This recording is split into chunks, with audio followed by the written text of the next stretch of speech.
Learning licence સાથે તમે વાહન ચલાવતા હોય અને અકસ્માત થાય તો વીમો પાસ થાય? આ સવાલ તમને પણ થતો હશે. ત્યારે જાણો કે શું કહે છે મોટર વ્હીકલ એક્ટ અને લર્નિંગ લાયસન્સ ધારકોએ કયા નિયમોનું પાલન કરવું પડશે. કારણ કે રસ્તા પર જ્યારે તમે 2 વ્હીલર કે 4 વ્હીલર લઈને નીકળો છો ત્યારે આરટીઓના નિયમ મુજબ જે તે વાહન ચાલક પાસે લાયસન્સ હોવું જરૂરી છે, જેના માટે પહેલા તમારે લર્નિંગ લાયસન્સ બનાવવું પડે છે અને ત્યારબાદ તમે ડ્રાઇવિંગ લાયસન્સ માટે અપ્લાય કરી શકો છો. ત્યારે વાહન ચાલકે પહેલા તો એ સમજવું પડશે કે આરટીઓ આપને લર્નિંગ લાયસન્સ એ માટે આપે છે કે આ સમય દરમિયાન આપ પાક્કું ડ્રાઇવિંગ શીખી શકો અને પછી તમે ડ્રાઇવિંગ લાયસન્સ માટે અરજી કરી શકો. પણ જો તમે લર્નિંગ લાયસન્સના સમયગાળા દરમિયાન કોઈ ભૂલ કરી તો મોટી સજા પણ થઈ શકે છે. માટે આ ખબર એ લોકો માટે છે જે લર્નિંગ લાયસન્સ ધારક છે. જો તમે એલએલ ધારક છો તો તમારે મુખ્ય 4 બાબતોનું ધ્યાન રાખવું પડશે. લર્નિંગ લાયસન્સ મળે તેનો મતલબ એ નથી કે તમે વાહન ચલાવવા માટે નિપુણ છો. એલએલ એટલે કે લર્નિંગ લાયસન્સ વાહન ચલાવવા માટે નહીં પરંતુ વાહન ચલાવતા શીખવા માટે આપવામાં આવે છે. લર્નિંગ લાયસન્સ બનાવ્યા બાદ કાર, સ્કૂટર કે બાઇક શીખતી વખતે આગળ અને પાછળ એટલે કે વાહનની બંને તરફ એલ લખવું પડે છે. લર્નિંગ લાયસન્સ એ કાયમી ડ્રાઇવિંગ લાયસન્સ મેળવવા તરફનું આ પહેલું પગલું છે. માટે આ સમયે સાવચેતી પણ એટલી જરૂરી છે. લર્નિંગ લાયસન્સ મેળવ્યા બાદ પણ તમે એકલા વાહન ચલાવી શકતા નથી. તમારી સાથે અનુભવી વાહન ચાલક જે લાયસન્સ ધારક હોવો જરૂરી છે. 2 વ્હીલર ચલાવતા હોય તો 2 વ્હીલર ચલાવનાર રાઇડર પાસે પાક્કું લાયસન્સ હોવું જોઈએ. અને જો તમે 4 વ્હીલર ચલાવતા હોય તો તમારી બાજુની સીટ પર કો ડ્રાઈવર કે જેની પાસે પાક્કું લાયસન્સ અને ડ્રાઇવિંગ આવડતું હોવું જરૂરી છે.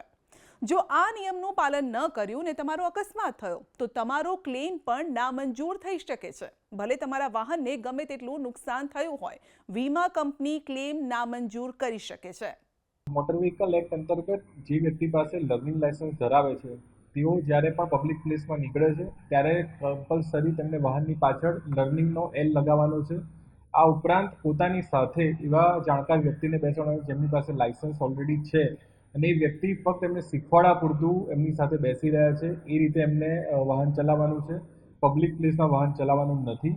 અને એમાં પણ જે ટ્રાન્સપોર્ટ અને પેસેન્જરના વાહનો છે એ તો કદાચ પણ ચલાવવાના નથી. જે આવી રીતના વ્યક્તિ ચલાવતા હશે અને અકસ્માત થશે તે પોતાની જવાબદારી રહેશે. જે વાહન માલિક હશે એના પર પણ દંડનીય કાર્યવાહી કરવામાં આવશે.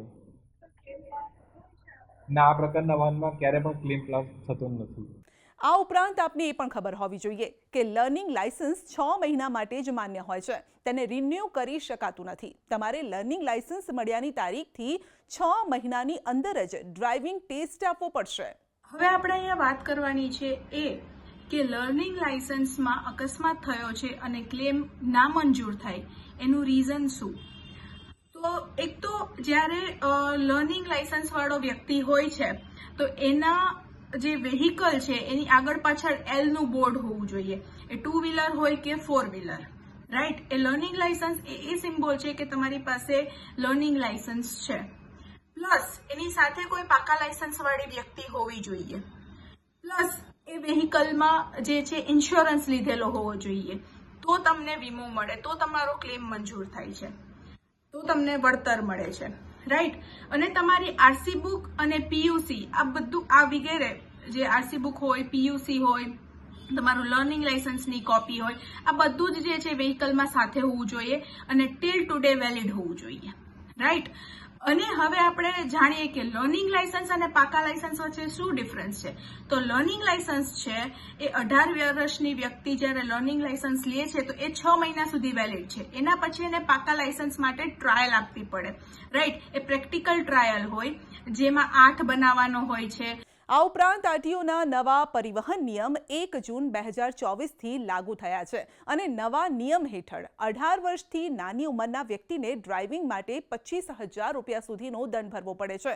નવા નિયમ હેઠળ 18 વર્ષથી નાની ઉંમરની વ્યક્તિ ગાડી ચલાવે તો ડ્રાઇવિંગ લાયસન્સ રદ કરવા સુધીની કાર્યવાહી કરાય છે ને 25 વર્ષની ઉંમર સુધી નવું લાયસન્સ આપવામાં નહીં આવે તેવો પણ નિયમ છે.